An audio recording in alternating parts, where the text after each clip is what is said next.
Temporary মসজিদ, অন্য কারোর জায়গায় নামাজ পড়া হচ্ছে, তিনি অনুমতি দিয়েছেন, জুমা হবে। ওয়াকফ করা জুমা হওয়ার জন্য শর্ত না, মসজিদের মর্যাদা পাওয়ার জন্য ওয়াকফ করা শর্ত।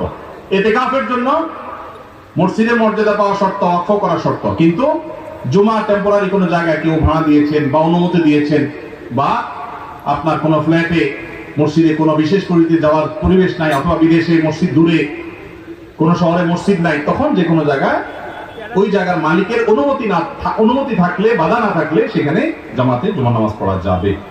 উকিল বাবার সাথে দেখা করা জায়েজ আছে কিনা, বাবা বলা যাবে কিনা?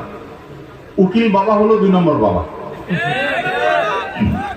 আমাদের সমাজে উকিল বাবার কথা অনেক বেশি আছে, আপনাদের এলাকায় আছে?